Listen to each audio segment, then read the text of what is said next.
आपण पाहत आहात जनता न्यूज एक्सप्रेस। भंते विमानचा हे गेली 15 सप्टेंबर 2025 पासून विद्यापीठामध्ये जे PhD चे विद्यार्थी आहेत ते त्या ठिकाणी पाली भाषेसाठी भवन व्हावं आणि त्याच्यासाठी सातत्याने ते गेली वर्षभर त्या ठिकाणी संघर्ष करताय। परंतु विद्यापीठामधलं जे मॅनेजमेंट आहे हे पूर्णपणे त्याच्याकडे दुर्लक्ष करते। त्यांनी गेल्या वर्षभरामध्ये जवळजवळ मुख्यमंत्री असतील, उपमुख्यमंत्री असतील किंवा संबंधित सगळे जे अधिकारी आहेत यांना पत्रव्यवहार केला आहे। आणि मला आठवत आहे की गेल्या सप्टेंबरच्या नंतर जेव्हा किरण रिजिजू विद्यापीठामध्ये आले होते त्यावेळी ते तिकडे किरण रिजिजू जे आहेत अल्पसंख्याक मंत्री यांना निवेदन देण्यासाठी गेले असताना त्या ठिकाणी त्यांच्यावर ज्या पद्धतीने हल्ला करण्यात आला आणि हल्ला केल्याच्या नंतर ताबडतोबीने या ठिकाणी एक पत्रकार परिषद घेण्यात आली होती। त्या पत्रकार परिषदेच्या माध्यमामधून सुद्धा आपण विद्यापीठ जे आहे त्या विद्यापीठामध्ये ज्या पद्धतीचं कामकाज चालू आहे त्याच्या बाबतीमध्ये प्रकाश टाकण्याचं काम केलं होतं, त्याला आवाज उठवण्याचं काम केलं होतं। आणि आता देखील भंतेजी त्या ठिकाणी राहत होते। अण्णाभाऊ साठे जे हॉस्टेल आहे त्या हॉस्टेलमध्ये राहत होते। काल रविवार होता, रविवार, आणि कालच्या रविवारी त्यांना तिथून त्यांनी ताबडतोबीने ते हॉस्टेल खाली करावं म्हणून नोटीस देण्यात आली। आणि त्यांचा जो ज्या हॉस्टेलमध्ये राहत होते त्या हॉस्टेलमधला रूम विद्यापीठाच्या प्रशासनाने कालच्या रविवारी म्हणजे सुट्टीच्या दिवशी तो सील केला। आणि तो सील केल्याच्या नंतर त्यांना त्यांचं सगळं सामान, त्यांचं चिवर असेल किंवा संबंधित जे काय त्यांची पुस्तकं असतील ही आतच राहिली, ती काय बाहेर पण काढली नाही। आणि त्या पद्धतीचा तो रूम सील केला आणि त्यांना तिकडे बाहेर जे आहे ते विद्यापीठामध्ये त्यांना म्हणजे सरळ त्यांची त्या विद्यापीठामधून हकलपट्टी करण्याचा जो काय प्रकार काल केला त्या प्रकाराच्या विरोधात सर्व पाली संवर्धन समन्वय समितीचे सर्व हितचिंतक, समर्थक आणि जे संवेदनशील नागरिक आहेत त्यांनी काल सोशल मीडियाच्या माध्यमातून लोकांना आवाहन केलं। आणि जवळजवळ 5:30 वाजता काल संध्याकाळी 5:30 वाजता या घटनेचा निषेध करण्यासाठी जवळजवळ 100 ते 150 नागरिक, महिला पुरुष विद्यापीठाच्या गेट समोर जमा झाले। आणि त्या ठिकाणी विद्यापीठाला या निषेधाच्या माध्यमातून हे सांगत होते की भंते जे आहेत त्या भंतेंना त्या ठिकाणी जे आहे पुन्हा राहण्यासाठी द्यावं, त्यांच्यावर जी कारवाई केलेली आहे ती अन्यायकारक आहे, ती त्वरित थांबवावी। आणि आजच्या रविवारच्या दिवशी अशा पद्धतीचा त्यांच्यावर जो काय प्रकार झालेला आहे तो प्रकार होता कामा नये, अशा पद्धतीची साधी सिंपल अशी मागणी घेऊन सगळे कार्यकर्ते त्या ठिकाणी काल जमा झाले होते। परंतु आपल्या सगळ्यांना माहिती आहे की मुंबई विद्यापीठामध्ये सध्या जे VC आहेत म्हणजे व्हाईस चान्सलर आहेत हे पूर्णपणे RSSशी संबंधित आहेत आणि पूर्ण त्या ठिकाणी कुठल्याही लोकशाही पद्धतीचं आचरण त्या ठिकाणी होत नाहीये। लोकांना त्या ठिकाणी भयभीत करणं, जर कोणी अशा पद्धतीचा प्रश्न घेऊन आंदोलन करत असेल आणि त्याला जर कोणी सहकार्य करत असेल तर अशा लोकांवर देखील त्यांनी जी काही दडपशाही आणि हुकुमशाही निर्माण केलेली आहे त्याचा पण आम्ही या ठिकाणी निषेध करतो। कालच्या सगळ्या घटनाक्रमामध्ये रात्री जवळजवळ 100, 125, 150च्या आसपास जे काय त्या ठिकाणी संवेदनशील नागरिक जमले होते त्यांच्यावर कारवाई करण्यात आली. कारवाई म्हणजे पोलीस स्टेशन, ते पोलीस स्टेशन येते बीकेसीच्या अंतर्गत. परंतु दोन्ही पोलीस स्टेशन म्हणजे बीकेसीच्या अंतर्गत येणारं police station, Nirmalnagar police station, या दोन्ही पोलीस स्टेशनमध्ये या सगळ्या आंदोलकाला डिवाइड करून घेऊन जाण्यात आलं. म्हणजे निश्चितपणाने हा प्रकार काय आजचा नाही. तिथले जे इन्चार्ज आहेत पडवी या पडवींना ते माहिती आहे. त्याचबरोबर वाघ नावाचे इन्चार्ज आहेत निर्मलनगर पोलीस स्टेशन मधले, यांना देखील माहिती आहे आणि डीसीपींना देखील हे प्रकार माहिती आहे. आता डीसीपींना एवढा एक धर्माचा भंते त्या ठिकाणी उपोषणाला बसलेला आहे आणि उपोषणाच्या माध्यमातून तो तिकडे मागणी करतायत. अशा भंतेला ज्या पद्धतीने अपमानित करण्यात येतं आणि प्रशासनाची संपूर्ण त्यांचंच ऐकण्याचं काम जे काही चालू आहे हे घातक आहे. आपल्या सगळ्यांना माहिती आहे रोहित वेमुलाचा संस्थात्मक मर्डर झालेला आहे. पायल तडवीचं प्रकरण आपल्या सगळ्यांना माहिती आहे. आपण सगळे मुंबईमधले पायल तडवी जी नायर हॉस्पिटलमध्ये जी डॉक्टर होती तिच्यावर ज्या पद्धतीचा जाती वाचक जो काय सगळा प्रकार चाललाय आणि आता UGCचं जे बिल आले ह्याच्या माध्यमातून देखील आपल्या सगळ्यांना माहिती आहे की काय देशामध्ये कहर माजलेला आहे आणि आपल्या देशामध्ये जी काय जातीय उतरड आहे, जातीय जी काय भावना आहे ही भयानक लोकांमध्ये रुतलेली आहे. आणि अशा वेळी मुंबईसारख्या शहरामध्ये अशा जर प्रकार घडत असेल तर एक सुज्ञ नागरिक हे कदापि खपू शकणार नाही. आणि म्हणून काल रात्री 12 ते 1 वाजेपर्यंत आम्ही सगळे त्या ठिकाणी झटत होतो आणि जेव्हा भंतेंना त्यांना त्यांच्या आवासामधून हे केलेलं आहे, काढलेलं आहे, तेव्हा भंतेजी काल रात्रभर त्या ठिकाणी विद्यापीठामध्ये बाहेर बसून राहिले. विद्यापीठामध्ये एवढे मच्छर आहेत त्या ठिकाणी आणि अशा वेळी भंतेजी त्या ठिकाणी बसले, त्यांना कुठलीही व्यवस्था नव्हती. तर हे एक प्रकारे म्हणजे ते बौद्ध धर्मीय आहेत, बौद्ध आहेत आणि त्या मानसिकतेने विचार करायचा. हा जो काही प्रकार सुरू आहे हा फार घातक आहे.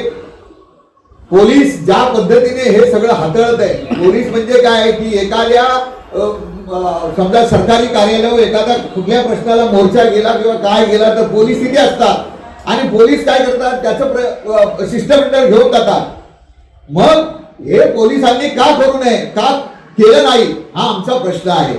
आणि पोलीस जर विद्यापीठाच्या सगळ्या ऍडमिनिस्ट्रेशनचं ऐकत असेल आणि त्या जातीवादी मानसिकतेने विचार करत असेल तर मुंबई सारख्या ठिकाणी आम्ही खपवणार नाही हे सांगण्यासाठी आजची ही पत्रकार परिषद या ठिकाणी आहे. गेले 5 महिन्यापासून भंते विमासा हे या ठिकाणी मुंबई विद्यापीठामध्ये आपला PhDचा अभ्यासक्रम पूर्ण करीत असताना त्याच्या निदर्शनास आलं की या ठिकाणी ग्रामीण भागातून वगैरे येणाऱ्या मुलांसाठी विद्यार्थ्यांसाठी हॉस्टेलची सुविधा अपुरी आहे. त्याचप्रमाणे जे पाली डिपार्टमेंट आहे, पाली भवन, त्याचं पाली भवनमध्ये रूपांतर व्हावं आणि त्याला निधी पण मिळावा यासाठी ते गेल्या अनेक वर्षापासून प्रयत्न करत आहेत. आम्ही देखील त्यासाठी प्रयत्न करत होतो आणि जे 350 जवळपास पाली विभागाला 350 मुलांचं विद्यार्थ्यांचं त्या ठिकाणी संख्या आहे आणि तरी पण तो जो विभाग आहे हा फक्त 2 खोल्यामध्ये कार्यरत होता आणि भंतेजींच्या आंदोलनामुळे त्यांना एक फ्लोर मिळालेला आहे म्हणजेच आणि भंते विमानसा.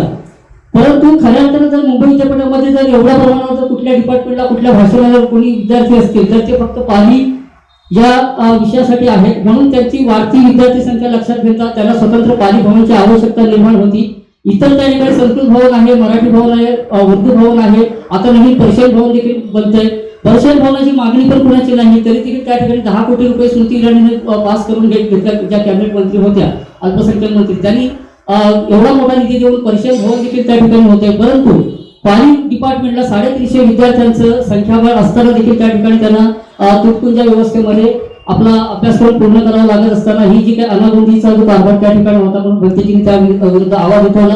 मी स्वतः देखील महाबोधी फाउंडेशनच्या वतीने मला ज्यावेळेस कळलं की या ठिकाणी अवेस्ता पहलवी नावाचं जे पर्शियन भाषेसाठी जे भवन बनत आहे त्याला जर एवढ्या मागणी नसताना मोठ्या प्रमाणावर निधी मिळू शकतो, मग मी अल्पसंख्याक आयोगाकडे दिल्लीला जाऊन त्यांच्याकडून आपली मागणी पास करून घेतलेली होती की जर पाली भवन या ठिकाणी जर पाली डिपार्टमेंट आहे परंतु पाली भवन झालं तर त्याला जर तुम्ही आपला निधी देऊ शकता का, तर त्यांनी स्वतः या ठिकाणी मुंबई विद्यापीठामध्ये आले. पाली डिपार्टमेंट, मुंबई विद्यापीठ प्रशासन, Mahabodhi foundation, Indian social movement आणि त्याचप्रमाणे देशभरातले पालीचे जे विद्वान आहेत या सगळ्यांची एक संयुक्त बैठक आम्ही डॉक्टर बाबासाहेब आंबेडकर संशोधन केंद्र मुंबई विद्यापीठ या ठिकाणी आयोजित केली. त्या बैठकीमध्ये अल्पसंख्याक आयोगाने सांगितलं की जर मुंबई विद्यापीठ आम्हाला जमीन देत असेल तर आम्ही निधी कमी पडू देणार नाही. त्या बैठकीमध्ये उपकुलगुरूंनी अशी भूमिका मांडली की आम्ही अगस्ता पैलवी नावाचं ते सेंटर बनवतोय, त्या सेंटरमध्ये आम्ही पाली विभागाला एक माळा देऊ, परंतु मी त्यावेळेस नकार देत त्यात आम्ही ठाम त्याला निषेध व्यक्त केला होता की आम्हाला हे नाही पाहिजे. जर स्वतंत्र पाली भवनसाठी जर आपण जमीन द्याल तर त्याला आम्ही निधी कमी पडू देणार नाही. देशभरातून आणि जगभरातून पाली भाषा ही बौद्ध धर्माची जागतिक भाषा आणि बुद्धवाणी म्हणून प्रसिद्ध आहे, तर त्याला कुठल्याही प्रकारे निधी कमी पडणार नाही. मग त्या ठिकाणी असं ठरवण्यात आलं की ठीक आहे, आम्ही या ठिकाणी जागा देऊ. स्वतः मुंबई विद्यापीठाचे कुलगुरू रवींद्र कुलकर्णी यांनी देखील फोनवरून मला सांगितलं की याच्यासाठी आम्ही लवकरच प्रस्ताव तयार करतो आणि तुम्ही खूप छान काम केलेलं आहे की या ठिकाणी आपण आयोगाला घेऊन आला. आणि निधीचा जो प्रश्न होता हा कुठल्याच प्रकारचे प्रस्ताव देणं, पत्र देणं, मागण्या देणं, निवेदनं देणं आणि नंतर कुठल्या एखादी गोष्ट पास करून घेणं असं न करता जे निधी देणारे आहेत त्यालाच तुम्ही इथे स्वतः घेऊन आलेले आहात, तर ही खूप चांगली गोष्ट झाली. आणि म्हणून त्यांनी सांगितलं की आम्ही स्वतंत्र पाली भवनासाठी आम्ही जागा देऊ आणि अल्पसंख्याक आयोगाच्या मार्फत त्या ठिकाणी निधी निर्माण करण्यात येईल. ती मीटिंग संपल्याच्या नंतर अल्पसंख्याक आयोगाने अल्पसंख्याक मंत्रालय आणि महाराष्ट्र सचिव यांना प्रस्ताव बनवण्यासाठी निर्देश दिले. मी स्वतः दिल्लीला 4 वेळा यासाठी गेलेलो आहे आणि निधीसाठी मी स्वतः अर्थात मला माझ्या एकट्याने निधी झाला असं आमचं म्हणणं नाही आहे. एवढ्या मोठ्या प्रमाणावर निधी मिळणार हा निश्चितच मुंबई विद्यापीठ ही मोठी शैक्षणिक संस्था आहे, पाली विभाग आहे, त्यालाच हा मिळणार आहे म्हणून त्याचे प्रयत्न आम्ही केलेले आहेत. मी स्वतः अनेक वेळा दिल्लीला जाऊन या संबंधी कारवाई केली. मला तिकडून असं सांगण्यात आलं की याच्यावर मोठ्या प्रमाणावर निधी आम्ही पाली डिपार्टमेंटला आपण देत आहोत, परंतु थेट पत्रव्यवहार आमचं महाबोधी फाउंडेशन आहे याला होत नव्हता, कारण मुंबई विद्यापीठाला ते निधी देणारं होतं अल्पसंख्याक मंत्रालय, परंतु आमचा एक दबाव होता. आणि नंतर असं आम्हाला कळलं की जवळपास 50 कोटी रुपये हे या पाली भवनसाठी नाही, 50 कोटी रुपये अल्पसंख्याक मंत्रालयाने पास केलेला आहे, परंतु वारसा भाषा अध्ययन केंद्र अशा प्रकारचा एक नवीन उपक्रम विद्यापीठाने चालू केला त्यासाठी मिळणार आहे. परंतु याची जी पहिली पायरी आहे ती आमची जी पाली डिपार्टमेंट आणि पाली आपल्या आयोगाने जी बैठक लावली होती त्या बैठकीमध्येच अल्पसंख्याक मंत्रालयातून एवढा निधी मिळू शकतो हे आम्ही दाखवून दिल्याच्या नंतर झालेलं आहे. मला इथे सांगायचं हे महत्त्वाचं आहे तुम्हाला की अल्पसंख्याक आयोगानं जी बैठक लावली मुंबई विद्यापीठ प्रशासन आणि पाली डिपार्टमेंटची ही फक्त आणि फक्त स्वतंत्र पाली भवनसाठी लावलेली होती. त्याचा प्रस्ताव त्या ठिकाणी ते तयार करणार होते. मग आमच्या मागे विद्यापीठाने स्वतः दिल्लीला जाऊन किंवा स्वतः प्रस्ताव वेगळा का दिला, वारसा भाषा अध्ययन केंद्र त्याच्यामध्ये ते किती माळ्याची बिल्डिंग बांधतात आम्हाला काही माहिती नाही, परंतु त्यांचं वारंवार हे म्हणणं आहे की कुठेतरी आम्ही एक फ्लोअर पाली भाषेसाठी देऊ. आणि नंतर आम्हाला असं कळलं की 37 कोटी रुपये फक्त पाली आणि प्राकृत भाषेसाठी पास झालेले आहेत. म्हणजे विचार करा, 10 कोटी रुपये पर्शियन भाषेसाठी आलेले, त्याच्यासाठी स्वतंत्र भवन पर्शियन अगस्ता पैलवी नावाचं बनतंय. 37 कोटी रुपये पाली प्राकृतसाठी आलेले आहे. त्याचं स्वतंत्र भवन न बनवता त्या पैशामध्ये स्वतंत्र वारसा भाषा अध्ययन केंद्र बनवत आहे आणि तिथे कुठेतरी एखादी जागा स्वतंत्र पाली भवनासाठी किंवा पाली भाषेसाठी देत आहे. हा अभिजात भाषेचा दर्जा मिळालेला बुद्धवाणी आणि जागतिक स्तरावर लोकमान्यता असलेल्या ज्या पाली भाषेवर विद्वान आहेत आपला त्याच्यावर अन्याय आहे असं आमचं म्हणणं आहे. आणि या निषेधार्थ जेव्हा आम्ही पत्रव्यवहार परत चालू केला तर विद्यापीठानं आम्हाला कुठल्याही प्रकारची भेट नाकारली. अनेक वेळा आम्ही विद्यापीठाशी भेटण्याचा प्रयत्न केला, पाली डिपार्टमेंटशी भेटण्याचा प्रयत्न केला, परंतु त्यांनी आजपर्यंत 1.5 वर्ष झालं एकही भेट आम्हाला याविषयी दिलेली नाही. ही गोष्ट जेव्हा भंते विमानसा यांच्या लक्षात आली त्यांनी मुंबई विद्यापीठ गेट नंबर 1 वरच अशा प्रकारे बोधिवृक्षाखाली बसून त्यांनी त्या ठिकाणी बॅनर लावला आणि आंदोलन चालू केलं की स्वतंत्र पाली भवन व्हावं. त्याचप्रमाणे पाली भाषा भवन ही अनुदानित नाही आहे. 20 वर्षाहून अधिक काळ लोटलेला आहे त्या पाली डिपार्टमेंटला, परंतु त्याच्यानंतर ज्या डिपार्टमेंट आलेले आहेत जे भाषा विषय त्यांना एडिट केलेलं आहे, त्यांना अनुदानित केलं गेलेलं आहे, परंतु पाली भाषेला अद्याप एडिट केलेलं नाही. त्याच्यामुळे पाली भाषिकांची पाली शिकणाऱ्यांची मोठी कुचपणा होत आहे आणि वारंवार विनंत्या अर्ज करून देखील न मानल्यामुळे भंते विमानसा यांनी मग आंदोलनाचं सत्याग्रहाचं शस्त्र उपसलं आणि त्या ठिकाणी ते सत्याग्रहात बसले असताना 25 दिवस झाले. कुलगुरू हे पालक आहेत विद्यापीठाचे आणि विद्यार्थी त्यांचे पालक विद्यार्थी त्यांचे चालले आहेत तर त्यांनी त्यांच्याशी संवाद साधायला हवा. परंतु 25 दिवसानंतर देखील संवाद न साधल्यानंतर किरण रिजिजू आपला जो फंड जो त्यांनी पास केला हा त्या ठिकाणी डिक्लेअर करण्यासाठी आम्ही भूमिपूजन करण्यासाठी मुंबई विद्यापीठामध्ये 15 सप्टेंबर रोजी आले होते. बहुतेक मीमांसा यांना असं कळलं की किरण रिजिजू अल्पसंख्याक मंत्री ज्यांनी हा फंड दिला आहे आणि संपूर्ण अल्पसंख्याक मंत्रालयाच्या माध्यमातून कोणी माझी दाद घेत नसेल तर मला त्यांना भेटणं क्रमप्राप्त आहे. आणि म्हणून त्यांनी दिल्लीला त्यांचे जे किरण रिजिजू साहेबांचे जे पी आहेत तरुण त्यांना फोन केला होता आणि ते त्यांना सांगितलं की मला किरण रिजिजू साहेबांची भेट नाही मिळाली तरी चालेल, परंतु मला तुमची भेट द्या. तिथे आल्यानंतर तुम्हाला फक्त निवेदन द्यायचं आहे काय झालं ते. त्यांनी म्हटलं की ठीक आहे तुम्ही येऊ शकता म्हणून. आणि ज्या सकाळी मला वाटतं 11 वाजताच्या दरम्यान 10च्या दरम्यान मुंबई विद्यापीठामध्ये किरण रिजिजू आले असता त्यांच्या हस्ते भूमिपूजनचा कार्यक्रम होता. इथे मुंबई विद्यापीठ प्रशासनाने एक मोठी अशी लबाडी देखील केलेली आहे की पाली भाषेचा पण त्या ठिकाणी कार्यक्रम असताना आणि किरण रिजिजू अल्पसंख्याक मंत्री येत असताना अल्पसंख्याक भाषेचा जो स्पेशल डिपार्टमेंट आहे पाली विभाग त्या पाली विभागाला देखील सुट्टी दिली, त्यांना देखील त्या ठिकाणी आमंत्रित केलं नव्हतं. अगदी मोजक्याच लोकांना आमंत्रित करून त्या ठिकाणी त्यांनी भूमिपूजनाचा कार्यक्रम आयोजित केला. मग भंतेजी त्या ठिकाणी जात असताना खूपच 200 मीटरच्या अंतरावर भंतेजींना अडवण्यात आलं. भंतेजींनी सांगितलं की मी काही करत नाही, मला जर काही कुठले हिंसक काय कारवाई करायची असं काही तर मी याच्यापूर्वीच केल्या असत्या. या अहिंसक मार्गाने सत्याग्रह या ठिकाणी पुकारलेला आहे, माझ्या हातात निवेदन आहे, मला फक्त त्याला त्यांच्या पेला निवेदन देऊ द्या. परंतु आपली लबाडी व्यवहार जो निधी वळवण्याचा जो लबाडी केलेली आहे मुंबई विद्यापीठ प्रशासनाने तर ही उघडकीस येऊ नये आणि 25 दिवस झालेल्या भंतेजींच्या ज्या मागण्यांना देखील ठोकर जी त्यांनी मारलेली आहे हा सगळा आपला प्रताप उघड होऊ नये म्हणून त्यांनी भंतेजींना अडवण्याचा प्रयत्न केला. आणि त्यानंतर भंतेने बळजबरीच केली नाही, मला कुठल्याही गोष्टी त्यांना जायचंच आहे, मला अडवू नका. त्यावेळेस मग भंतेला त्यांनी अगदी मिठा मारून किंवा बळजबरीनं पकडून त्यांना बाजूला केलं. त्या झटापटीमध्ये त्यांचे चिवर काढलं गेलं, चिवर निघालं, ते पूर्णतः निर्वस्त्र झाले आणि त्या निर्वस्त्र अवस्थेमध्ये त्यांना तिथून जवळपास 100 फुटांच्या अंतरावर त्यांना घेऊन जाण्यात आलं. याचाच अर्थ अर्थात त्यांची नग्नपणे झिंड काढण्यात आली मुंबई विद्यापीठामध्ये.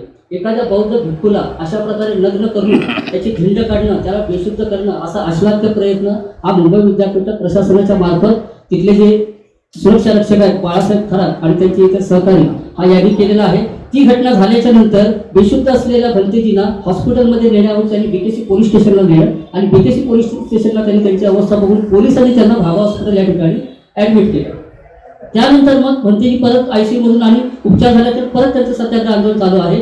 भंतेजी बरोबर आजपर्यंत आम्ही सर्व संघटना अनेक वेळा दर आठवड्याला बीकेसी पोलीस स्टेशनला जाऊन निवेदन देत आहोत. त्या ठिकाणी वेगवेगळ्या संघटनांनी मुंबईतल्या संघटनांनी निवेदनं दिलेली आहेत की ज्या बाळासाहेब थरात आणि त्यांच्या मुंबई प्रशासनाच्या ज्या लोकांनी भंतेजींना मारहाण झाली त्यांना निर्वस्त्र केलं, त्यांच्यावर कारवाई करा, त्यांच्यावर FIR करा. परंतु अनेक मोर्चे देखील निघाले, परंतु बीकेसी पोलीस स्टेशननं आजपर्यंत याबाबत कुठलीही आमची तक्रार घेतली नाही ना FIR घेतली 5 महिने उलटून गेल्याच्या नंतर देखील. तर ही उलट भंतेंवर FIR केला आणि दुसऱ्या दिवशी मीडियामध्ये मोठमोठ्या बातम्या छापून आल्या, टेरर मॉम, दहशतवादी भिक्षू वगैरे अशा प्रकारे खूप मोठी बदनामी करण्यात आलेली आहे. आणि एका भिक्षूला अशा प्रकारे समाजामध्ये दहशतवादी घोषित केल्यामुळे संपूर्ण बौद्ध धर्माची देखील हानी या ठिकाणी झालेला आहे. आमचा या ठिकाणी या संदर्भात असं पोलिसांवर दबाव आम्ही वारंवार पोलिसांना आम्हाला असं सांगितलं जात आहे की आम्हाला वरून दबाव आहे. आम्हाला हे कळत नाहीये की इतके 5 महिने झाले तर वेगवेगळ्या संघटनांनी आपल्याला मोर्चे काढून देखील अशा कुठला आपल्यावर दबाव आहे की एका भिक्षूला आपण निर्वस्त्र करून मारताय, वेगवेगळ्या संघटना आपल्याला निवेदन देतात त्यांची आपण किंमत करीत नाही. आणि या शेवटी सगळ्याचा परिपाक म्हणून आम्ही काल आम्हाला कळलं की भंतेजींना त्या ठिकाणी विद्यापीठाच्या बाहेर काढण्यात येणार आहे. म्हणून आम्ही विद्यापीठाच्या गेटवर जमा झालो होतो. भंतेजींना त्या ठिकाणी रूम्स त्यांचा सील केला गेला आणि बाहेर काढण्यातच येणार होते. परंतु आम्ही त्या ठिकाणी असल्यामुळे आम्ही पोलिसांची बरेच विनंती करत होतो की त्यांना विद्यापीठाच्या बाहेर काढू नका, कारण त्यांना दुसरा काही आसरा नाही आणि जर तुम्ही बाहेर काढायचं ते राहणार कुठे आहे. परंतु जवळपास 4 तास या पोलिसांनी आमच्याशी हिज्जत घातली आणि आम्ही त्यांना काही बाहेर काढत नाही, हा संपूर्ण विद्यापीठ प्रशासनाचा अधिकार आहे. मग आम्ही म्हटलं की आम्हाला तुम्ही विद्यापीठाच्या बरोबर बोलू द्या, आम्हाला आतमध्ये सोडा, भंतेची काय अवस्था आहे ती तरी आम्हाला सांगू द्या. परंतु आम्हाला पोलीस आतमध्ये देखील सोडायला तयार नाही आणि भंतेजींना पण किंवा बाहेर पण येऊ देत नाही. अशा प्रकारच्या अवस्थेमध्ये मग काल त्यांनी आम्हाला अति झाल्याच्या नंतर आम्ही त्या ठिकाणी घोषणा द्यायला सुरुवात केली आणि घोषणा द्यायला सुरुवात केल्याच्या नंतर पोलिसांनी आम्हाला लगेच एक 10 मिनिटाच्या फरकाने आम्हाला सर्व कार्यकर्त्यांना उचलून निर्बंधनगर पोलीस स्टेशन आणि बीकेसी पोलीस स्टेशनला नेलं. आमचं म्हणणं हे आहे की इतके दिवस 5 महिने या ठिकाणी अतिशय शांतपणे हे आंदोलन चालू आहे, संविधानिक पद्धतीने अहिंसात्मक पद्धतीने चालू आहे ना, आम्ही त्याची कुठल्या घोषणा दिल्या. आणि आज जर तुम्ही भंतीजीला काढत असाल, त्यांचा रूम जर सील केला गेला आहे, त्यांना आतमध्ये जाऊ देत नसाल, त्याचं भंतीजी करायचं काय? त्याला मारहाण झाली त्यांची पण कंप्लेंट घेत नाही, वेगळ्या संघटनांची पण. मग आम्ही नेमकं करायचंच काय? बरं, आमच्याशी 4-5 तास हुज्जत घातल्या तर देखील तुम्ही त्यांना रूम पण त्यांना त्यांची अलर्ट करत नाहीये. आणि उद्या आम्हाला तुम्ही Nirmalnagar police station, BKC police स्टेशनला घेऊन गेले. बरं, दुसरी गोष्ट याच्यामध्ये अशी आहे की ज्या बीकेसी पोलिसांचा प्रताप असा आहे की त्यांनी 15-16 वर्षाच्या मुलाला देखील ओढत नेले, त्यांच्या कॉलर पकडून गाडीमध्ये फेकून दिलेलं आहे. ही अतिशय निषेधाची अशी ही गोष्ट आहे. 70 वर्षांचे जे 70 वर्षांवरती 70-75 वर्षाचे आमचे काही जे उपासक पालीचे अभ्यासक आहेत ते देखील त्या ठिकाणी आधार उपासक होते, त्यांना देखील त्यांनी निर्मलनगर पोलीस स्टेशनला आम्हाला घेऊन गेलेलं आहे. तर ही पोलिसांची जबाबदारी म्हणजे काय आहे? ह्याला आम्ही काय म्हणा, हे काय कायद्याचं सरकार आहे? याच्याबद्दल आमच्याकडे खरं म्हणणार तो शब्द नाही. या सगळ्या गोष्टीचा आम्ही या पोलिसांचा पण या ठिकाणी मुंबई विद्यापीठ प्रशासन आणि मुंबई बीकेसी पोलीस स्टेशन यांचा आम्ही या ठिकाणी निषेध करतो. त्यांनी लहान मुलांवर देखील कारवाई केलेली आहे. 70 ते 75 वर्षांचे जे वयस्कर आमच्याबरोबर जे वृद्ध होते त्यांच्यावर देखील त्यांनी त्या ठिकाणी कारवाई केलेली आहे. मी या ठिकाणी या निमित्तानं आपल्या सर्वांना हे सांगू इच्छितो की आज सकाळपासून आम्हा सगळ्या कार्यकर्त्यांना, मुंबईभर जे आमचे कार्यकर्ते आहेत त्या सर्वांना प्रत्येक पोलीस स्टेशनमधून, स्थानिक पोलीस स्टेशनमधून त्यांना वेगवेगळ्या प्रकारचे 10 आज कॉल आलेले आहेत. त्यांना पोलीस स्टेशनला बोलावलं जाते. मी इथे बीकेसी पोलीस स्टेशनचे पण मला वाटतं अधिकारी आहेत. मी एवढंच या ठिकाणी आपल्याला सांगू इच्छितो की मी तुम्हाला काही सांगणार नाही. या परिषदेच्या माध्यमातून आपल्या सगळ्या पत्रकारांच्या माध्यमातून मी सांगू शकतो की भरते विमानचा यांच्यावर हा जो काही 5 वर्षांचा जो अत्याचार झालेला आहे याची आपण त्वरित FIR करून घ्यावी. आणि काल जे आमच्या कार्यकर्त्यांची धरपकड करण्यात आलेली आहे तर याचा आम्ही निषेध करत आहोत. आणि आज सकाळपासून जो आमच्या कार्यकर्त्यांना त्रास देण्याचा जो प्रकार चालू आहे हा आपण त्वरित थांबवावा. आणि 2 दिवसामध्ये जर आमच्या भंतेजींना जर त्यांची रूप अलर्ट केली गेली नाही, त्यांना काल रस्त्यावर झोपावं लागलेलं आहे मुंबई विद्यापीठामध्ये. अशी अतिशय गंभीर अवस्थेमध्ये आम्ही पोलिसांनी आम्हाला ज्यावेळेस घेऊन गेले 4 तासाच्या संघर्षानंतर, त्यावेळेस पोलिसांनी सांगितलं होतं की आम्ही त्यांची काहीतरी व्यवस्था करू, त्यांना कॉट तरी त्यांचा टेंट आहे तो तरी आम्ही त्यांना देऊ, पण तो देखील दिला नाही. आणि आम्हाला सोडल्याच्या नंतर देखील त्यांनी रात्री 1 वाजेपर्यंत दिला नाही. तर ही अतिशय गंभीर गोष्ट आहे.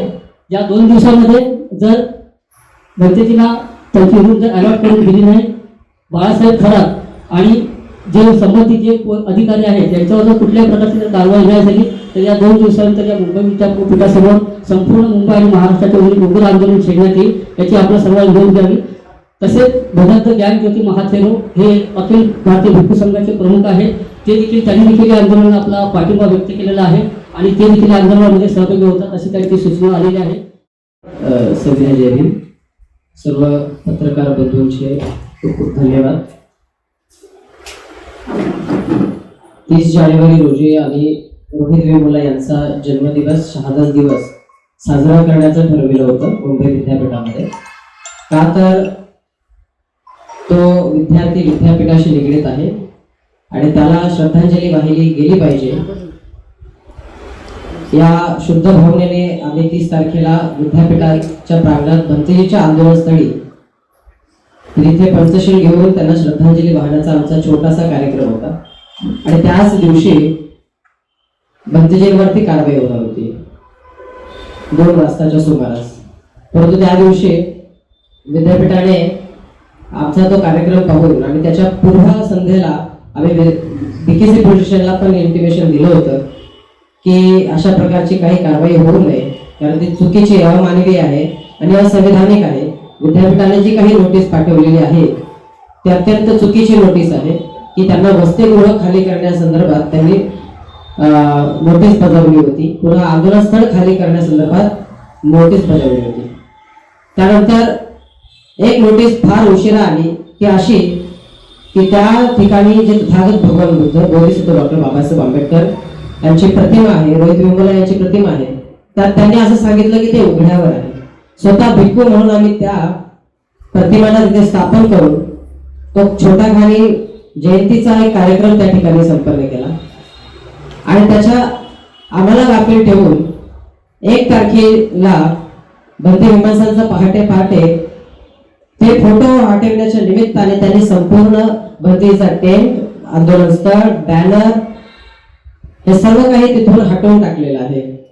बौद्ध धर्माचे जे धम्मध्वज आहेत, जी पताका आहे ती सुद्धा तिथून हटवण्यात आलेली आहे.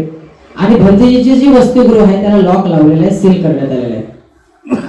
याचा अर्थ असा आहे की जो रोहित वेमुलला सोबत झालेला आहे ते भदंत विमानाच्या सोबत करण्याचा कट मुंबई विद्यापीठ करत आहे की त्यांचा पूर्णपणे मानसिक छळ त्या ठिकाणी करीत आहेत. का तर त्यांचं संपूर्ण आयुष्य स्पॉइल झालेलं आहे, त्या ठिकाणी बर्बाद करण्याचा प्रयत्न विद्यापीठाने केलेला आहे एका विद्यार्थ्याचा, जो की पीएचडी धारक विद्यार्थी आहे. त्यांना टर्मिनेट केलं. त्याच्या अनुषंगाने त्यांनी असा आकडा समोर आला की 500 विद्यार्थ्यांना सुद्धा त्यांनी पीएचडी वरून टर्मिनेट केलेला आहे. पुन्हा जे उपासक उपासिका भेटायला येतात त्यांच्यावरती घाणेरडे अक्षर विद्यापीठ घेऊन नोटीस पाठवत असतं. हे अतिशय घाणेरडा प्रकार विद्यापीठ, जे की शिक्षणाचं केंद्र आहे, आणि विद्यापीठ कुलगुरू आणि त्यांचे कुलसचिवांच्या माध्यमातून सातत्याने होत आहे.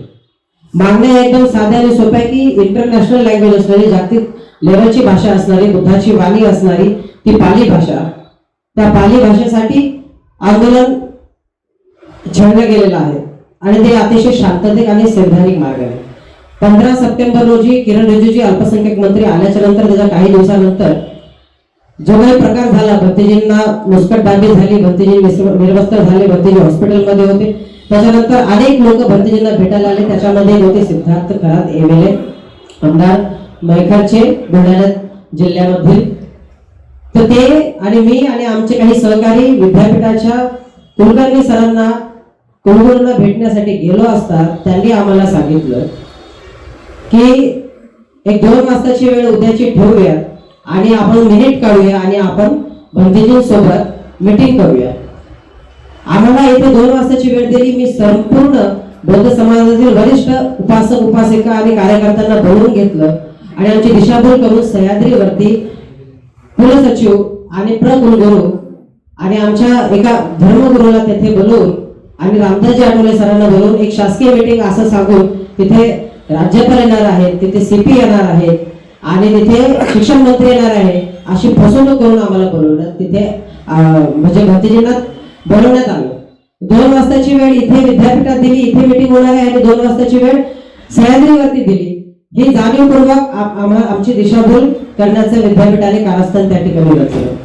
जर तेच आणि त्यांनी काय केलं, आठवले साहेबांच्या एका कार्यकर्त्याच्या हातून भंतेजीला एक शासकीय मीटिंग आहे सांगून त्यांनी सह्याद्रीवरती पाचारण केलं, बोलवून घेतलं आणि त्या ठिकाणी काही निष्पन्न झालं नाही, काही साध्य झालं नाही. त्या मीटिंग मध्ये जे व्हायचे त्या ठिकाणी तेच झालं. त्या ठिकाणी कुलगुरू सुद्धा नव्हते उपस्थित, फक्त प्रकुलगुरू आणि कुलसचिव होते. कुलगुरू अद्याप आताही पर्यंत भंतेजीच्या समोर यायला तयार नाही आहेत आणि इन कॅमेरा तर अजिबात ते यायला तयार नाही आहे. तर यांना सरळ सरळ इथे स्पष्ट होतं, यांना बुद्धांसोबत, यांना बुद्ध नको आहेत. बुद्धाची वाणी जी जगाला दुःखमुक्त करणारी आहे ती नको आहेत.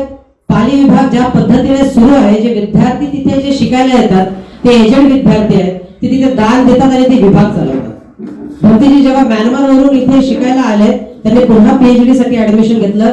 त्यांनी स्वतःच्या वसतिगृहासाठी लढा दिला आणि त्यासोबत पालीचे काही मुद्दे उपस्थित केले होते. त्यावेळेस कुलगुरूंनी भंतेजींना आश्वासन दिलं होतं की तुम्हाला वसतिगृह आता आम्ही देत आहोत. वसतिगृह न देता त्यांनी एक अण्णाभाऊसाठी गेस्ट हाऊस मधील त्यांना एक खोली देण्यात आली आणि त्या ठिकाणी रानडे भवनावरून स्थलांतर होऊन पाली विभागाला एक दुसऱ्या मंजिलीवरती 3 खोल्या देण्यात आल्या आणि तिथेही चेअर्स नाही, काही नाही. ते एजंट विद्यार्थी सगळे धम्म शिकायला, पाली भाषा शिकायला, सर्टिफिकेट कोर्सेसचे एमए चे विद्यार्थी, काही जॉब वाले आहेत, काही एजंट 60-60 वर्षाचे.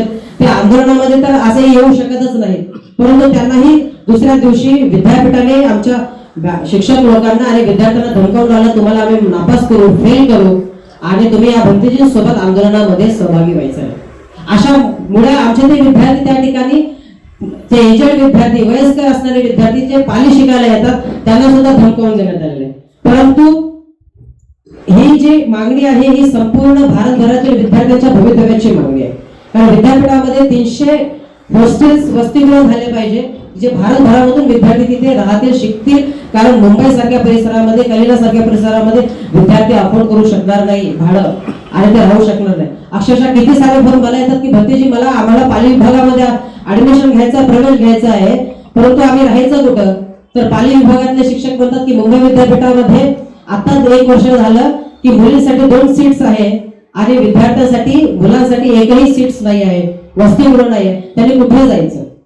मग त्यांना ते सांगतात की तुम्ही जर मुंबई परिसरात कुठे विहार असेल तर तिथे तुम्ही राहा, पण भतीजी तरी कुठेतरी निवारा काढून घेतील, परंतु इतर सर्वसामान्य कुटुंबातील मुलांचं काय, मुलींचं काय, जे भारतभरातून इतर राज्यातून मुंबई विद्यापीठामध्ये शिकू पाहणारे विद्यार्थी ते इथे पाली विभागात कसं काय ऍडमिशन घेतील? त्यातल्या त्यात ते अनुदानित नाही आहेत 20 वर्ष झालं, आणि ते विद्यार्थी त्या विभागामध्ये दान देतात तेव्हा ते विभाग चालतो. आणि अशा प्रकारे हा सगळा भोंगळ कारभार विद्यापीठाचा सुरू आहे.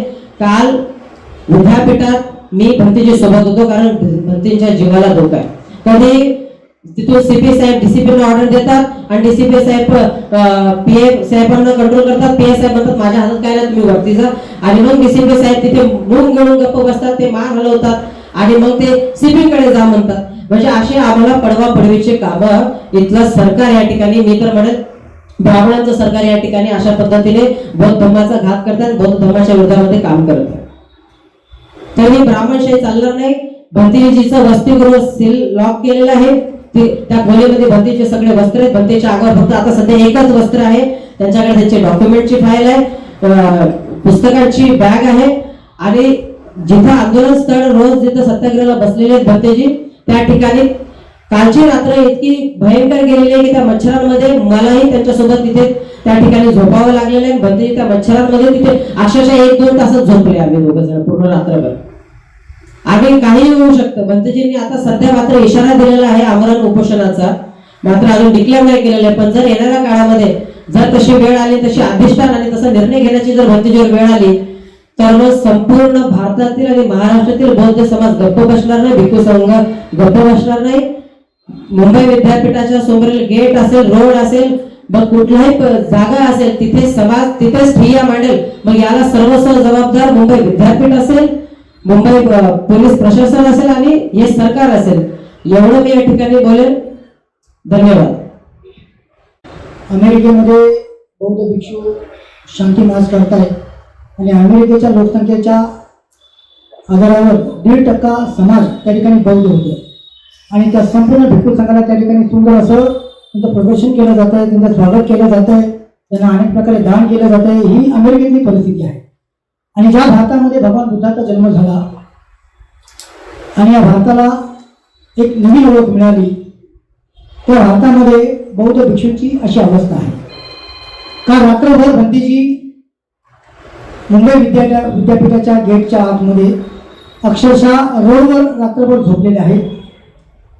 प्रथमतः मी मुंबई विद्यापीठाचं या पत्रकार परिषदेच्या माध्यमातून जाहीर निषेध करतो. मागण्या अगदी साध्या आहेत.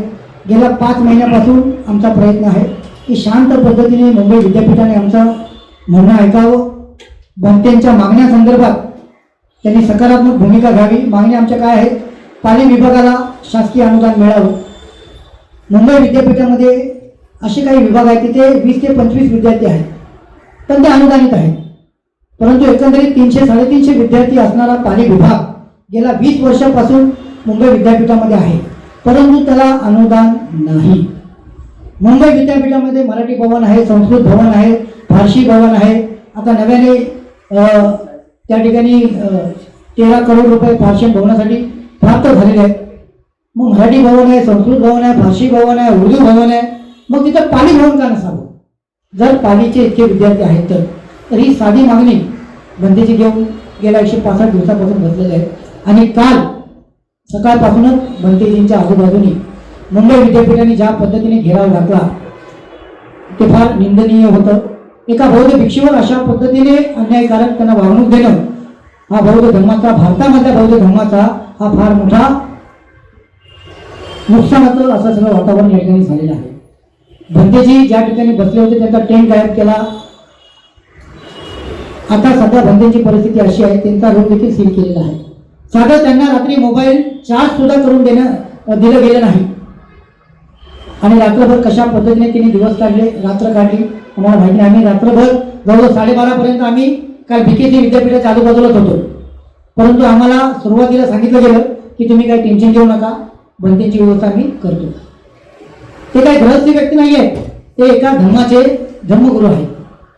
आणि भारतामध्ये भारतीय संविधानाने प्रत्येक धर्माला एक वेगळा दर्जा दिलेला आहे, एक वेगळा सन्मान दिलेला आहे, परंतु मुंबई विद्यापीठ मात्र तो सन्मान काही राखत नाहीये. त्यामुळे आम्ही बौद्ध समाजाच्या वतीने आणि पाली संवर्धन समितीच्या वतीने मुंबई विद्यापीठाचा जाहीर निषेध करतो.